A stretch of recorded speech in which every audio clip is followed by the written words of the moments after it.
so my next talks I think will be a little bit shorter, because mostly I kind of wanted to, summarize a lot of the stuff that Tom and I have been doing over the last 5 years. And, we've kind of reached a point where I think we've gathered a tremendous amount of really interesting information.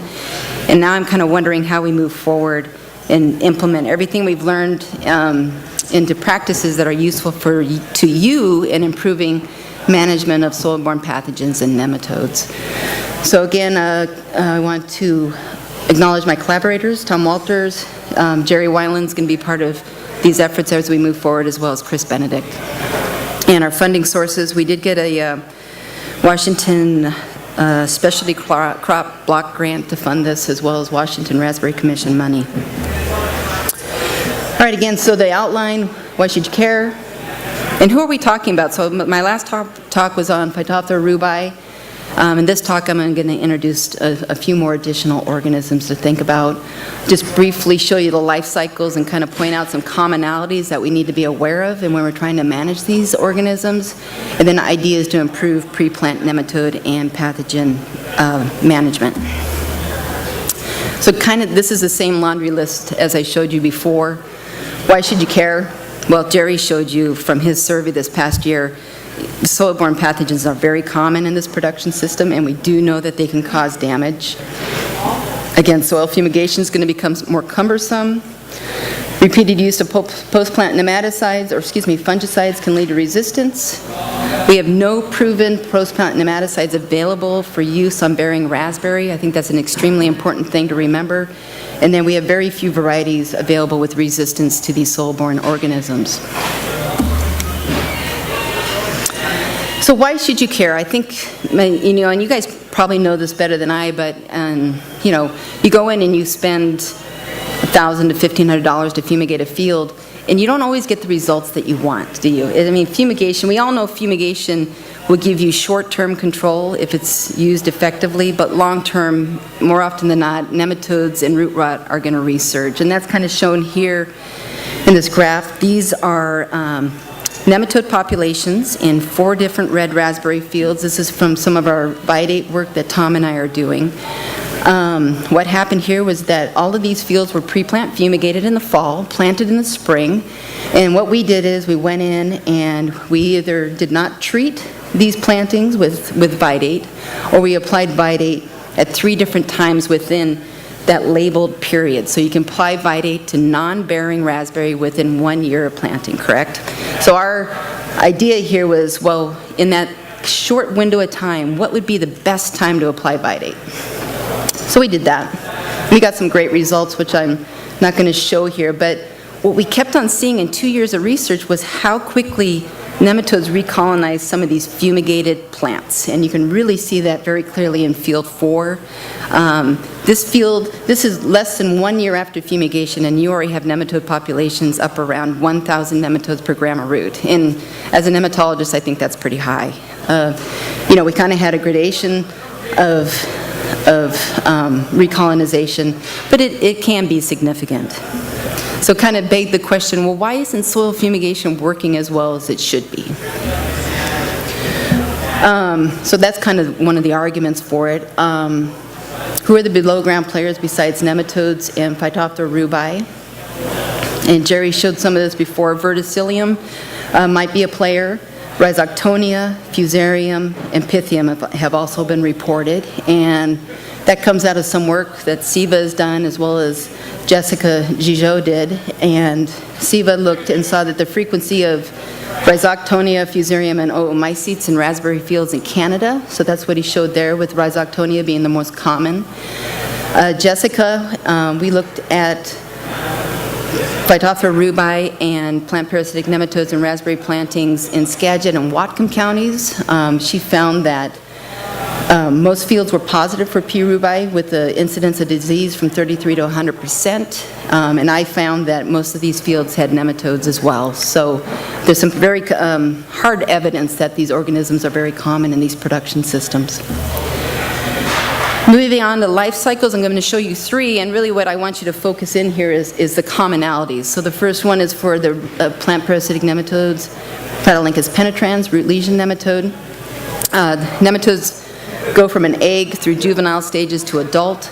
And with the root lesion nematode, you'll see that several of these pictures here show root material. So this nematode migrates in and out of root material from the soil, and so it always spends part of its life cycle in the root.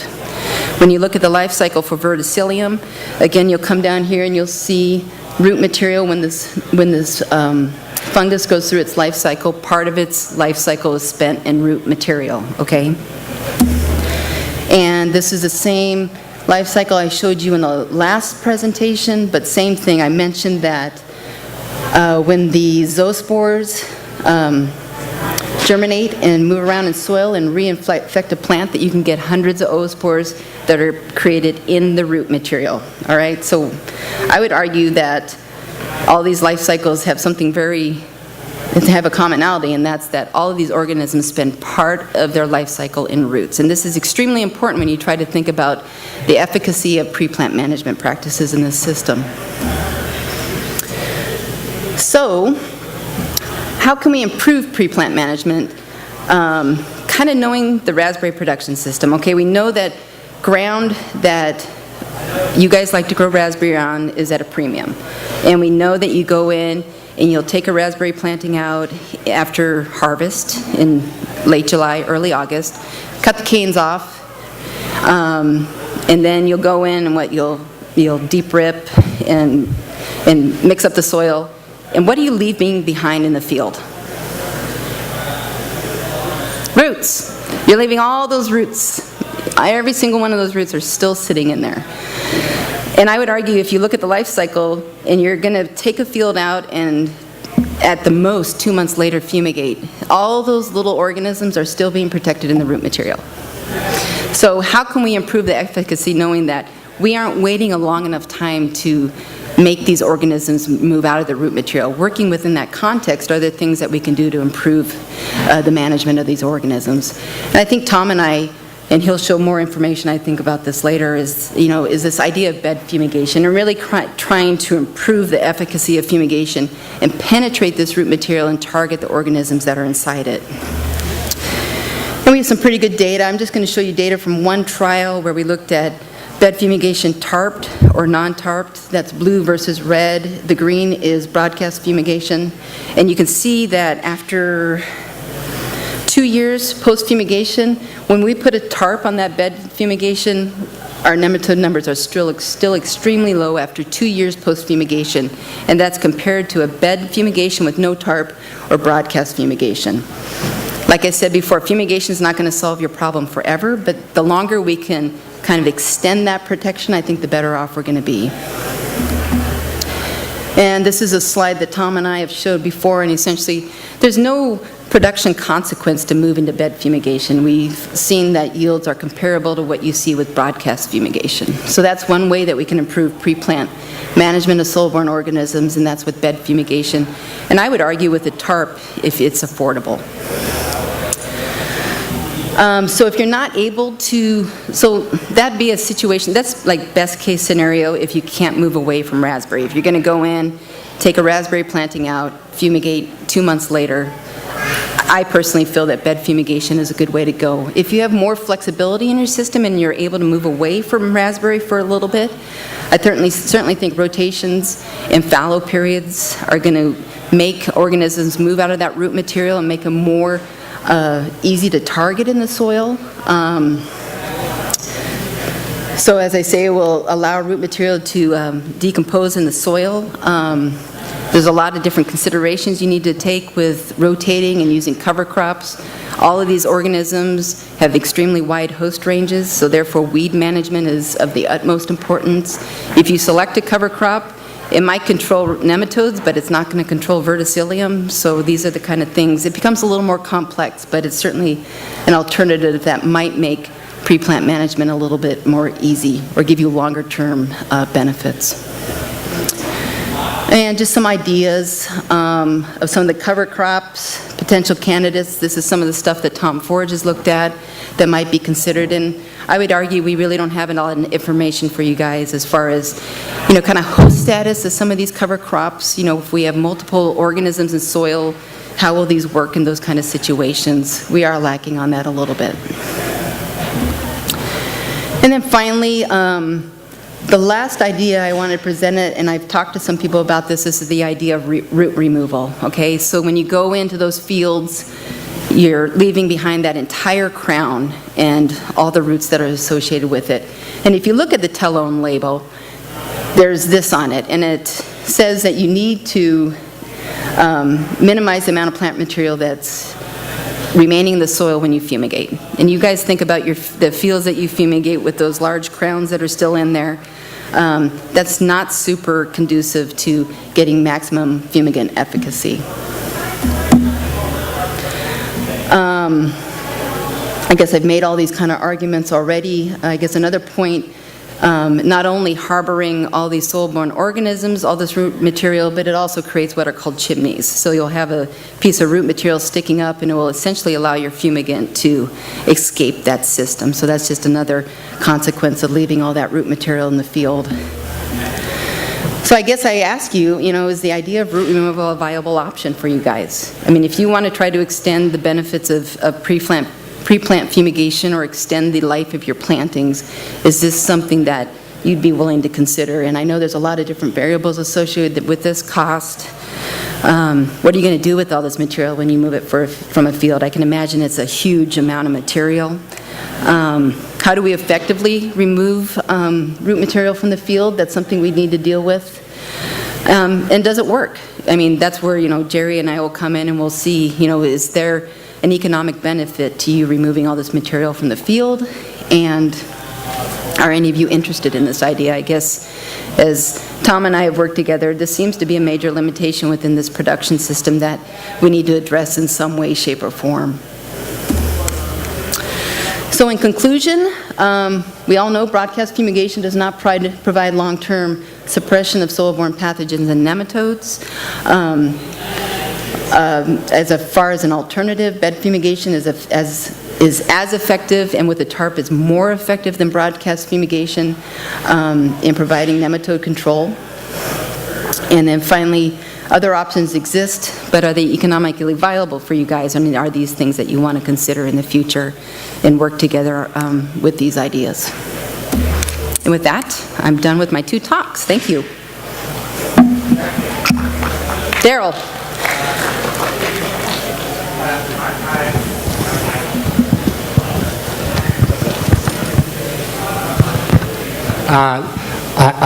One thing this recently learned is that if you go in before you fumigate and put your cover crop on, just scatter it, and then let the fumigator come in, and then after double rolling it to go and end up, then it's really surprising that it doesn't affect the cover crop. But if you put the cover crop on afterwards, then you'll notice you'll get some decline from the fumigation. Okay. And another little thing Tom and I have talked about is that where I leave my berries in for about 35 years, I'm a little concerned that the nematodes would travel back into that band. But people that are turning their fields over quite often appears like it's a good idea. Great, good points.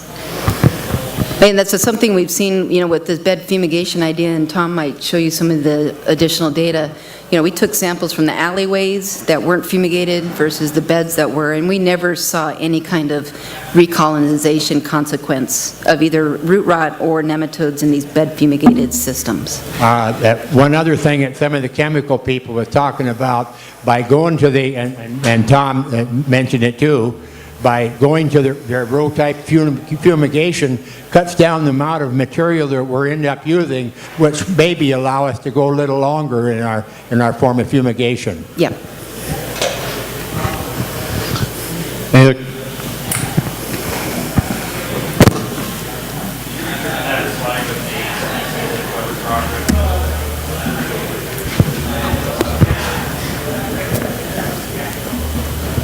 I mean, we know that spud guys like to use mustard and Sudan grass. But a lot of times you'll see in rotation, especially in eastern Washington, wheat. And one of my friends from WSU recommends vetch. for its nitrogen fixing ability, but does it serve as a vector? Yeah, I think, I'm pretty sure the stuff that Tom Forge did, he looked at the host status of wheat and vetch, and I believe both of those are hosts for root lesion nematode. So they'd continue to support the population in soil. And if that wasn't your target, maybe they'd be very effective against root rot, which doesn't have a very wide host range. And then it seems like in the Capitol Press a year or two ago, they were doing some studies involving a mixture of cover crop seeds. And there's mixtures of mustard seeds, and there's all sorts of things that we could give a try and see if they work. As far as the brassicas, I'm pretty sure they're all hosts for root lesion nematode, which is a big constraint for us in using them, I think. Now, the rhizoc species, is that the same as potatoes? Siva, do you know? Nope, I'm seeing two heads shaking. It's a different species than the one in potato. Okay.